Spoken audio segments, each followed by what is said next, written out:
Asansol chamber of commerce की ओर से आसनसोल के पोलो मैदान में इंडिया इंटरनेशनल ट्रेड फेयर का उद्घाटन किया गया। इस बारे में सीसीजी मार्केटिंग के सीईओ चंदन चटर्जी ने कहा कि वह पिछले 4 वर्षों से इस ट्रेड फेयर से जुड़े हुए हैं। उन्होंने कहा कि हर साल आसनसोल में आयोजित इस ट्रेड फेयर में लोगों की प्रतिक्रिया बढ़ रही है।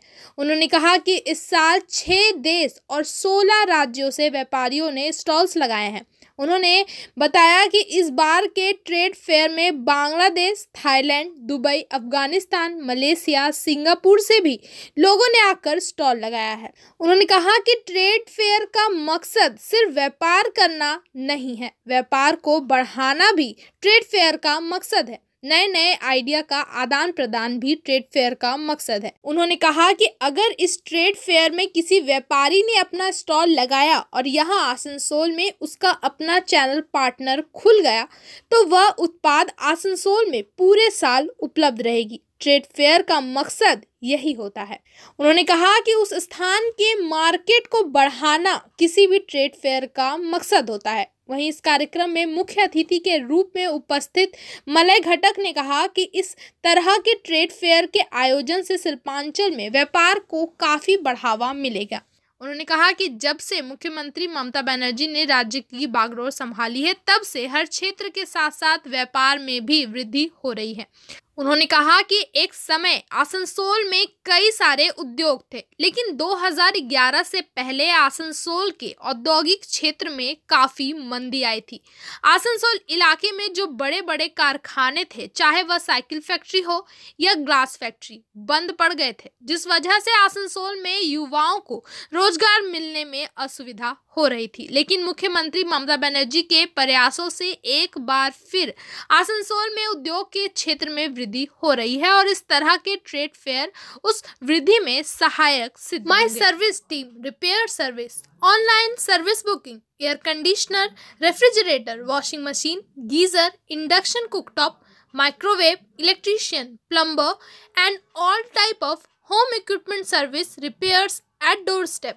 Go to our website www.myserviceteam.in. Contact number 9279992491. Asansol municipal কর্পোরেশনের প্রাক্তন মেয়র ও বিজেপি নেতা জিতেন্দ্র তিওয়ারি আজ গোধূলিতে তার আবাসিক অফিসে সাংবাদিক সম্মেলন করেন। তিনি বলেন, গতকাল পশ্চিম বর্ধমান জেলার স্বাস্থ্য দপ্তরের একটি বৈঠক হয়েছিল, যাতে জানা যায় যে পশ্চিমের রানীগঞ্জ অন্ডাল, বর্ধমান জেলা পাণ্ডবেশ্বরের মতো এলাকায় ছেলে শিশুদের তুলনায় মেয়ে শিশু সংখ্যা উল্লেখযোগ্য হারে কমেছে। তিনি বলেন, রানীগঞ্জ পাণ্ডবেশ্বর অন্ডালের মতন এলাকায় যদি পুরুষের তুলনায় মেয়ে শিশু সংখ্যা কমেছে তা খুবই উদ্বেগের বিষয়। তিনি বলেন, এটা খুবই উদ্বেগের বিষয় যে রানীগঞ্জ পাণ্ডবেশ্বর অন্ডালের মতন এলাকায় ছেলেদের তুলনায় মেয়েদের সংখ্যা কমতে থাকলে রাজ্য সরকারের কন্যাশ্রী রূপশ্রীর মতো প্রকল্পের লাভ কি।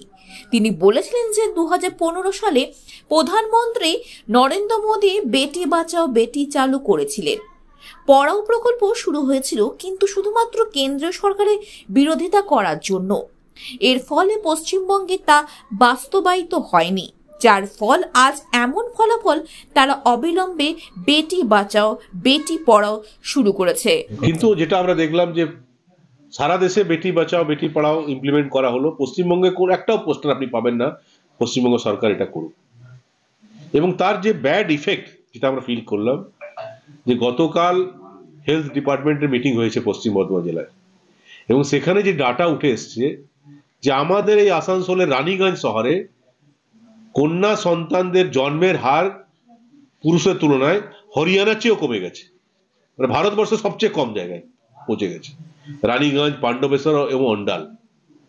এটা কেন? আপনি জানেন যে এই বিভিন্ন অঞ্চলে মায়ের গর্ভেই পুরুষ না মহিলা, কন্যা না পুত্র, এটা ওরা জেনে যাচ্ছে এবং ওদেরকে হত্যা করে দেওয়া হচ্ছে। এর জন্য যে আইন আছে, কেস করা যায়, সেটাও করছে না প্রশাসন। এবং আলটিমেটলি এই খবরগুলো কেউ বুঝতে পারবে না, 10 বছর পর এর ইফেক্ট আমরা পাবো। মেয়েদের সংখ্যা একদম কমে যাবে, ছেলেদের সংখ্যা বেড়ে যাবে, তারপর বিভিন্ন ধরনের ক্রাইম হবে, সেক্সুয়াল অ্যাসল্ট হবে, এগুলো হবে। কিন্তু এদিকে জেলা প্রশাসন তাদের নজর নেই। আমরা আপনাদের মাধ্যমে জেলা প্রশাসনকে রিকোয়েস্ট করছি যে ইমিডিয়েটলি বেটি বাঁচাও বেটি পড়াও যে প্রচার ক্যাম্পেইন সেটা রানীগঞ্জে, অন্ডালে, পাণ্ডবেশ্বরে বিভিন্ন অঞ্চলে করুন, এবং যদি আপনারা না করেন তাহলে আমরা এটা করতে বাধ্য হব। এবং যারা যারা মায়ের গর্ভে কন্যা সন্তানের হত্যা করে দিচ্ছে, জন্ম দিতে দিচ্ছে না, তাদের বিরুদ্ধে ব্যবস্থা নিন। এবং রাজ্য সরকারকে বলবো যে যদি কন্যা জন্মই না নেয় তাহলে রূপশ্রী, এই স্ত্রী, কন্যাশ্রী কার জন্য? যদি পৃথিবীতে না আসতে পারে তাহলে রূপশ্রী, কন্যাশ্রী কার জন্য? তো তাদেরকে প্লিজ পৃথিবীতে আসার সুযোগ করে দিন।